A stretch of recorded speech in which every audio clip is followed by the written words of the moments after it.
चलो विद्यार्थी मित्रों, चैप्टर 12 में बायोटेक्नोलॉजी और तेना प्रयोजनों आ चैप्टरनी अंदर आपणे पारजननिक प्राणीओनी वात करवी छे अथवा तो जनीन परिवर्तित जे सजीवो बनाववामां आवे छे एनो मनुष्यना कल्याण माटे केवी रीते उपयोग करी शकाय। तो जनीन परिवर्तित सजीवनो उपयोग जणावो अथवा टूंकनो ज लखो पारजननिक प्राणीओ अने एमनाथी थता फायदाओ। तो सर्वप्रथम मित्रों, तमे ए जाणता होवा जोईए कि पारजननिक प्राणीओ कोने कहेवाय। तो आपणे सामान्य रीते एवुं कही शकीए कि जे सजीवमां अन्य बीजा सजीवनुं जनीन दाखल करवामां आवेलुं छे अने मात्र दाखल करवामां आवेलुं छे एटલું જ नहीं, दाखल करीने त्यां ते जनीनने अभिव्यक्त करीने ચોક્કસ પ્રકારની નીપજ મેળવવામાં આવતી હોય તેવા પ્રાણીઓને पारजननिक प्राणीओ कहे छे। पारजननिक प्राणीओ जेनेटिकली मॉडिफाइड एनिमल्स तरीके आपणे एने ओळखावीशुं। फरीथी ध्यान राखो कि पारजननिक प्राणीओ एटले शुं। टूंकमां एना जनीन बंधारणमां नहोतुं एवुं कोईपण विदेशी जनीन जे बीजा सजीवनुं छे एने ए प्राणीना शरीरमां दाखल करी ए जनीननी अभिव्यक्ति द्वारा त्या प्रोटीननुं निर्माण करवुं, आ घटनाने अथवा आवा जे सजीवो बने छे एने शुं कहेवाय? जनीन परिवर्तित। जनीनिक रीते परिवर्तित करेला ट्रांसजेनिक एनिमल्स तरीके आपणे एने ओळखावीए छीए। तो जे सजीवमां अन्य बीजा सजीवनुं जनीन दाखल करी ए जनीननी त्यां अभिव्यक्ति कराववामां आवे अने चोक्कस निपज मेळववामां आवशे तो आवा जनीनिक रीते रूपांतरित थयेला जे सजीवो छे एने जनीन परिवर्तित प्राणीओ अथवा पारजननिक प्राणीओ तरीके आपणे ओळखावीए छीए। हवे मित्रों, आज पारजननिक प्राणीओनुं निर्माण करवामां आवे छे एना मुख्य फायदाओ शुं छे?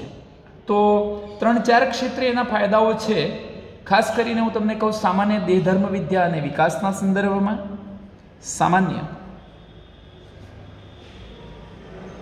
देहधर्म विद्या अने विकासने समझवा माटे आपणे पारजननिक प्राणीओ मददरूप बने छे। जुदा जुदा प्रकारना रोगोनो अभ्यास करवामां मददरूप बने छे। अमुक चोक्कस प्रकारनी जैविक निपजो बनाववी छे तो एना माटे मददरूप बने छे। सुरक्षित रसीओनुं निर्माण करवामां उपयोगी बने छे અને રાસાયણિક સુરક્ષા પરીક્ષણ કરવામાં પણ આપણને આવા પારજનનિક સજીવો ઉપયોગી બને છે। એ પૈકી મિત્રો આપણે પ્રથમ મુદ્દાની ચર્ચા કરીએ છીએ કે પારજનનિક પ્રાણીઓ સામાન્ય દેહધર્મ વિદ્યા અને વિકાસને સમજવામાં કેવી રીતે ઉપયોગી બને છે। તો યાદ રાખો કે પારજનનિક પ્રાણીઓનું निर्माण જનીનના નિયંત્રણ અને શરીરના વિકાસ તેમજ સામાન્ય કાર્યો પર થતી અસરોના અભ્યાસ માટે કરવામાં આવે છે। સમજો આ બે વાક્યો કે પારજનનિક પ્રાણીઓનું નિર્માણ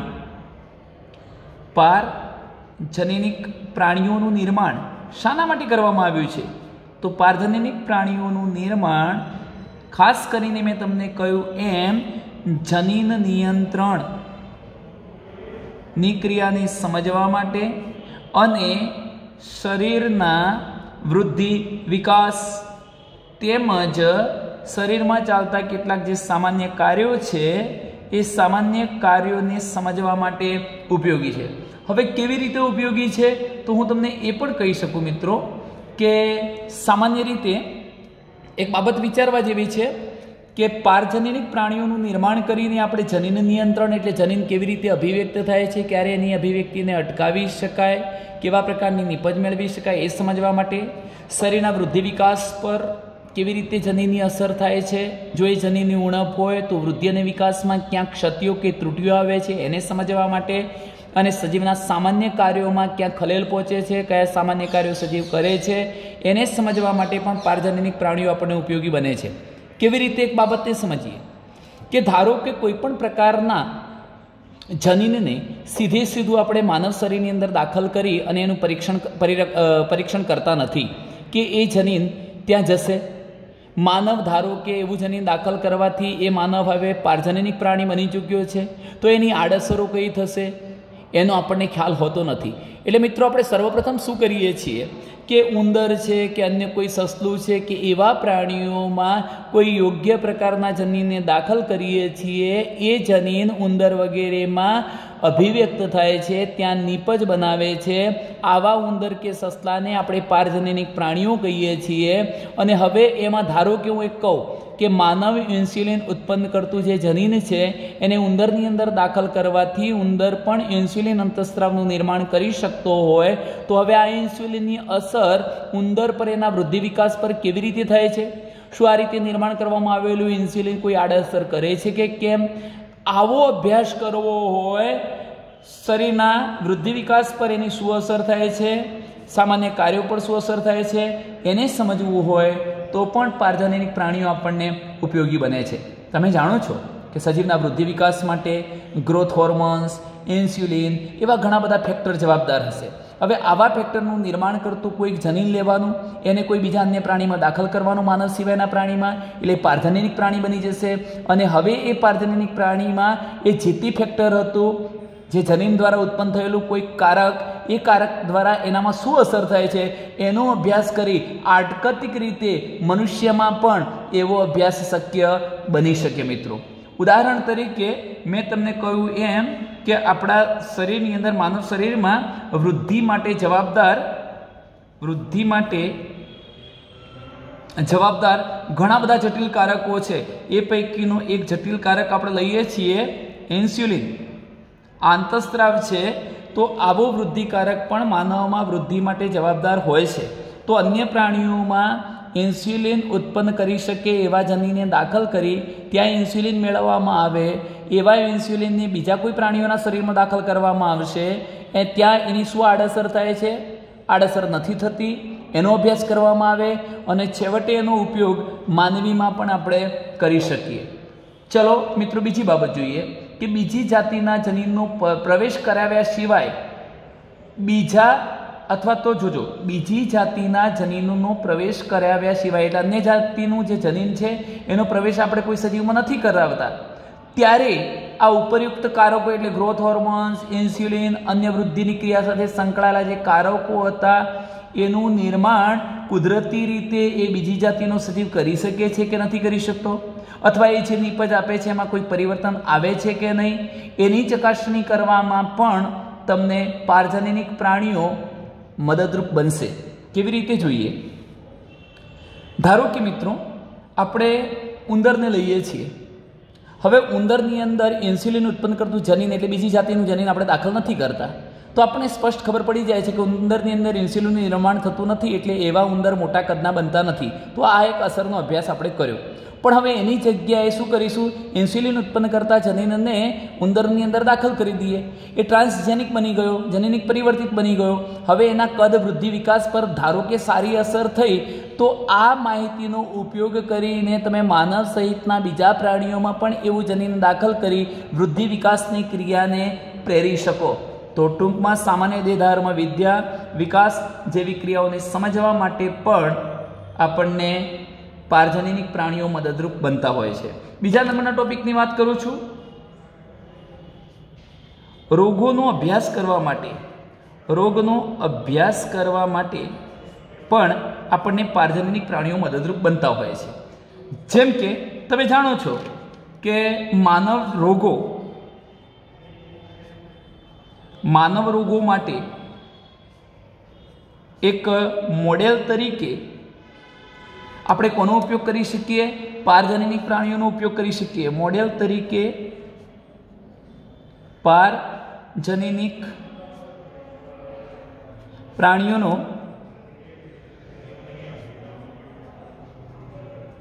ઉપયોગ કરી શકીએ. એ કેવી રીતે? તમે જાણતા હશો કે વર્તમાન સમયમાં જોવા મળતા જે રોગો છે એમાં કેન્સર, સિસ્ટિક ફાઇબ્રોસિસ, સંધિવા અલ્ઝાઇમર જેવા ઘણા માનવ રોગો માટે પારજનનિક મોડેલો હાલ ઉપલબ્ધ છે. પારજનનિક મોડેલો ઉપલબ્ધ છે, હાજર છે. એનો અર્થ એવો થયો કે કોઈ પણ પ્રકારનું કેન્સર થતું હોય તો કેન્સર માટે જવાબદાર જે વિકૃત જનીન છે આપણામાં, હવે એ વિકૃત જનીનને ધારો કે ઉંદર કે અન્ય પ્રાણીમાં દાખલ કરી અને ત્યાં એની તપાસ કરી શકીએ કે ઉંદર કે સસલા જેવા પ્રાણીને આ પ્રકારનું કેન્સર થાય છે કે નહીં. માની લો કે હવે જો એ પ્રકારનું કેન્સર થતું હોય તો એમાં જે ક્ષતિયુક્ત જે જનીન હતું એ જનીનને બદલે સામાન્ય કાર્ય કરી શકે એવું જનીન ઉંદરમાં દાખલ કરીએ કે સસલામાં દાખલ કરીએ તો શું એને કેન્સર અથવા અન્ય રોગોથી છુટકારો મળી શકે છે? તો આ બાબત માટે આપણે એવા પારજનનિક પ્રાણીઓને મોડેલ તરીકે રાખીએ છીએ કે જેમાં એ જનીન દાખલ કરવાથી એને રોગ થાય છે, નથી થતો એવી માહિતીનો ઉપયોગ કરી અંતે આપણે માનવમાં પણ આ પ્રકારના જનીનોને દાખલ કરી અને એ વ્યક્તિમાં થનારા જે રોગો છે એના વિશેની જાણકારીને મેળવી શકીએ. તો ટૂંકમાં રોગોની જાણકારી માટે પણ પારજનનિક પ્રાણીઓ આપણને આ રીતે ઉપયોગી બનતા હોય છે. ત્રીજા નંબરનો જે મુદ્દો છે જૈવિક નિપજો મેળવવી.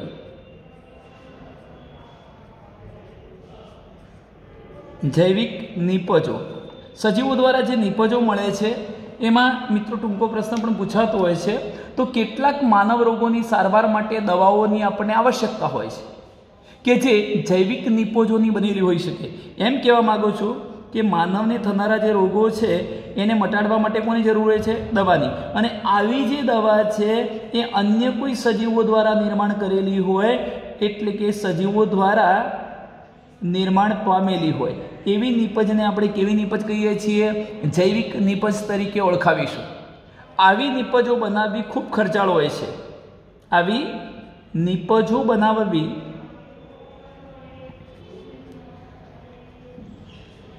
ખર્ચાળ છે.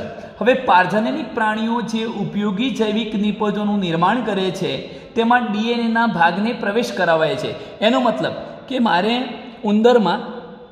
ઉંદરમાં કોઈક એવું જનીન દાખલ કરી અને એ જનીનને અભિવ્યક્ત કરી અને ઉંદરમાં એ જનીન જ્યારે અભિવ્યક્ત થાય ત્યારે ચોક્કસ પ્રકારની નિપજ આપશે અને એ નિપજનો આપણે દવા તરીકે ઉપયોગ કરી શકીએ. તો એવી દવા આપણને કેવી પડવાની? સસ્તી પડવાની.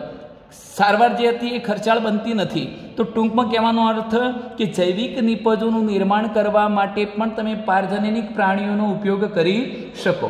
પારજનનિક પ્રાણીઓ જે ઉપયોગી જૈવિક નિપજોનું નિર્માણ કરે છે તેમાં આપણે શું કરીએ છીએ? આવી નિપજ બનાવી શકતા ડીએનએના ભાગને એવા ઉંદર કે પારજનનિક પ્રાણીમાં પ્રવેશ કરાવીએ છીએ જે વિશિષ્ટ નિપજોનું નિર્માણ કરશે. ઉદાહરણ તરીકે હું વાત કરું તો માનવ આલ્ફા-1 એન્ટીટ્રિપ્સિન નો ઉપયોગ આપણે એમ્ફીસેમા નામની જે ફેફસાની બીમારી છે એને મટાડવામાં કરીએ છીએ.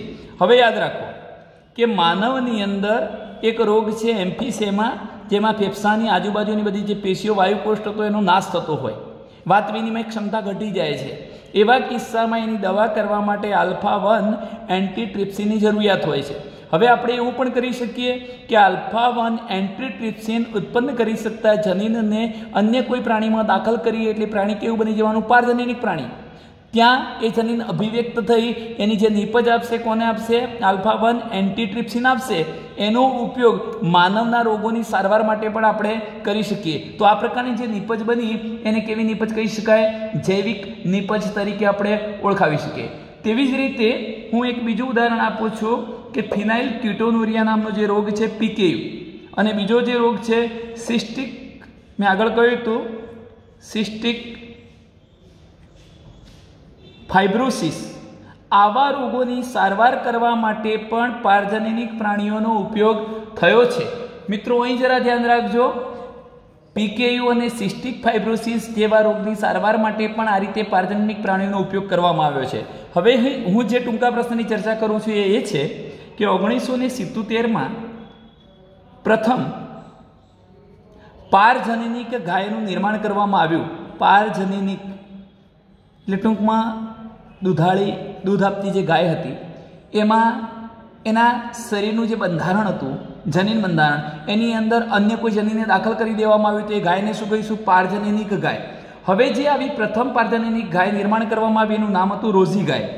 રોઝી, આ રોઝી જે ગાય હતી એમાં શું અસર જોવા મળતી હતી જુઓ તો રોઝી દ્વારા, આ ગાય દ્વારા જેનું નામ રોઝી હતું, એ ગાય દ્વારા માનવની અંદર માનવ પ્રોટીન સભર દૂધ,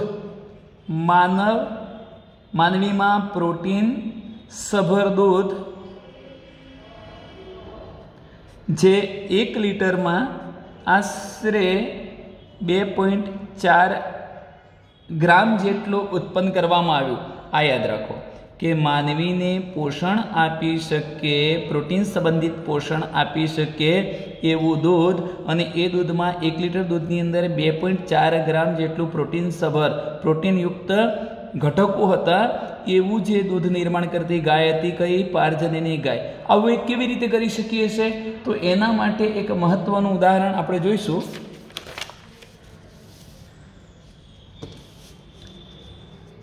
જુઓ, આ જે રોઝી ગાય દ્વારા જે મેળવાયેલું દૂધ હતું એ દૂધની અંદર આલ્ફા લેક્ટાબ્યુમિન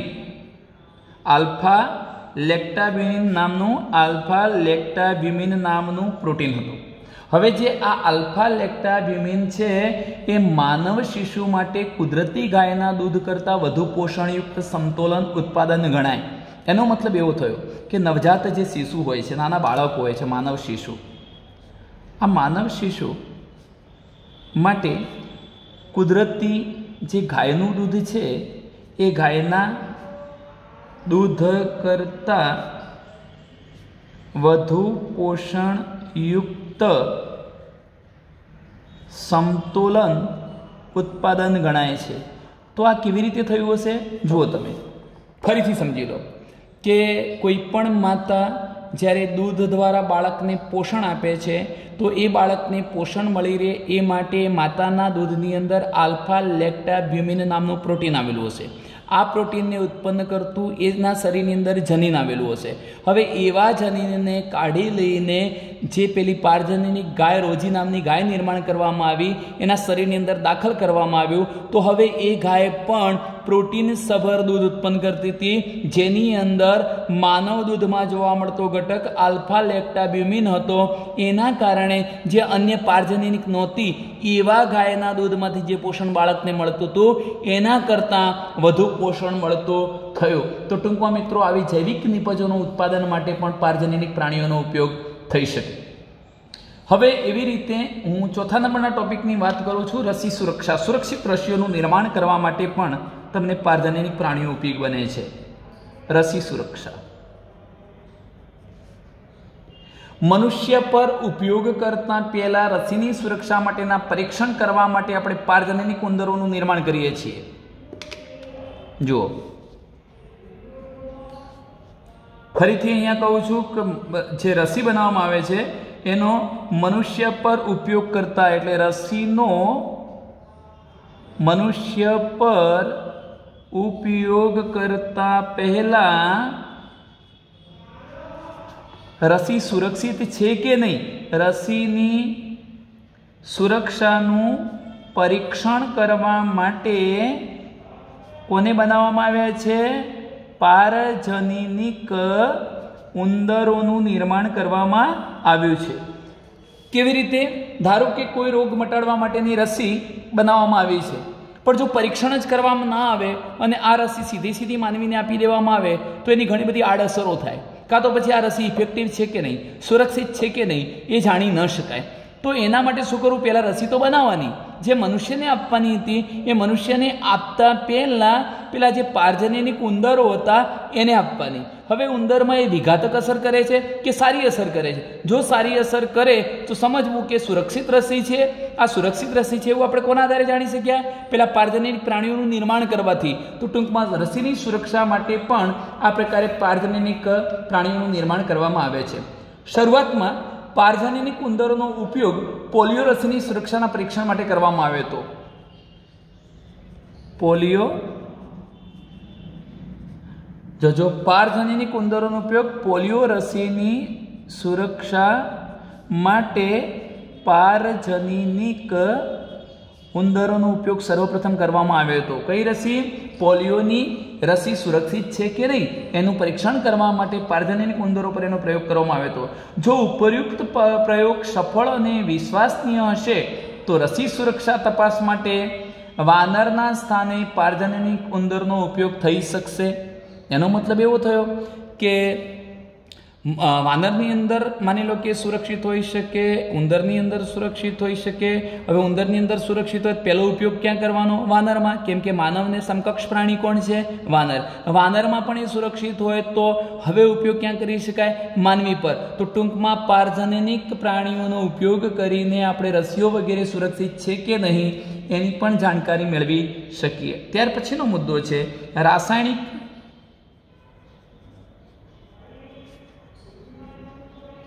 સુરક્ષા પરીક્ષણ માટે પણ તમે પારજનીનિક પ્રાણીઓનો ઉપયોગ કરી શકો. રાસાયણિક સુરક્ષા પરીક્ષણ એ વિષારીતા પરીક્ષણ તરીકે પણ ઓળખવામાં આવે છે કે કોઈ ઘટક જૈવિક નિપજ મેળવવામાં આવી છે એ ઝેરી અસર પ્રેરે છે કે નહીં, એનું રાસાયણિક બંધારણ શું છે. માનવ જેવા પ્રાણીઓની અંદર જો આવા રસાયણને દાખલ કરીશું તો એની કોઈક ઘાતક અસર, ઝેરી અસર થાય છે કે કેમ એનું પરીક્ષણ પણ કરી શકાય. જેમાં દવાઓની વિષારીતાનું પરીક્ષણ કરવામાં આવે છે. એટલે જે દવાઓ બનાવવામાં આવી છે, જે દવાઓ બનાવવામાં આવી છે એ માનવમાં વિષારીતા પ્રેરે છે કે નહીં તેનું પરીક્ષણ કરવા માટે પણ આપણે પારજનીનિક પ્રાણીઓનો ઉપયોગ કરીએ છીએ. જેમ કે હું એક ઉદાહરણ આપું તમને કે માનવની અંદર થનારા કોઈ એક રોગને મટાડવા માટે કોઈક એવી દવા બનાવવામાં આવી છે.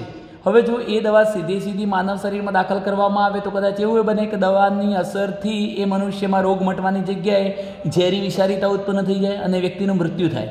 આવું ન થાય એટલા માટે સર્વપ્રથમ શું કરવામાં આવે તો કોઈક એવા ઉંદર કે વાનરને લેવામાં આવે કે જેની અંદર આપણે અન્ય જનીન દાખલ કરેલું છે, પારજનીનિક પ્રાણીઓ.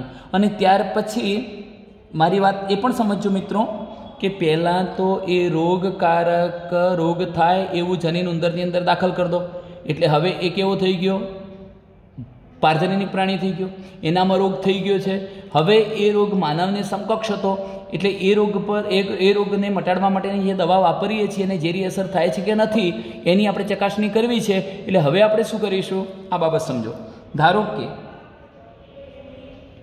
હું આ પ્રકારની બાબત બતાવી શકું. આ પ્રકારનો ઉંદર છે. સર્વપ્રથમ મારે માનવમાં થનારો કોઈ રોગ અને એને મટાડવા માટેની દવાની વાત કરવી છે. તો પહેલાં તો માનવને રોગ કરવા માટે જવાબદાર જનીન જે હશે એને હું ક્યાં દાખલ કરી દઈશ? ઉંદરમાં. જેથી આ ઉંદર કેવો થઈ ગયો? પારજનીનિક ઉંદર બની ગયો. હવે એને આ રોગ થયો છે તો એના માટે જે મનુષ્યમાં રોગને મટાડવા માટેની દવા હતી એ જે દવા આપણે કોને આપીશું? પારજનીનિક પ્રાણીને. અને એ દવાથી જો ઉંદર સારો થઈ જાય છે તો એમ કહેવાય કે દવાનું યોગ્ય પરીક્ષણ થયું છે. હવે એ દવાનો ઉપયોગ આપણે ક્યાં કરી શકીએ? માનવીમાં. સીધો આપણે એનો ઉપયોગ કરતા નથી. તો ટૂંકમાં રાસાયણિક રીતે દવા સુરક્ષિત છે કે નહીં એની ચકાસણી કરવા માટે પણ આપણે પારજનીનિક પ્રાણીઓનો ઉપયોગ કરી શકીએ છીએ. પારજનીનિક પ્રાણીઓમાં જોવા મળતા કેટલાક જનીનોને આવા વિષારી પદાર્થો પ્રત્યે અતિ સંવેદનશીલ બનાવાય છે, જ્યારે બિન પારજનીનિક પ્રાણીઓમાં આવું હોતું નથી. પારજનીનિક પ્રાણીઓને વિષારી પદાર્થોના સંપર્કમાં લાવ્યા બાદ ઉત્પન્ન થતી અસરોનો અભ્યાસ કરવામાં આવે છે. મેં તમને કહ્યું કે આ પારજનીનિક પ્રાણી છે, એને પેલી વિષારી જે દવા હતી એના સંપર્કમાં લાવ્યા પછી એમાં શું અસર થાય છે એનો અભ્યાસ કરવામાં આવે છે. આવા પ્રાણીઓમાં વિષારીતાના પરીક્ષણ દ્વારા ટૂંક સમયમાં જ પરિણામ પ્રાપ્ત થઈ શકે છે. તો મિત્રો આપણે આટલે સુધીની જે વાત કરી એ પારજનીનિક પ્રાણીઓનો કઈ રીતે ઉપયોગ કરી શકીએ એના અનુસંધાનમાં અભ્યાસ કર્યો છે. અસ્તુ.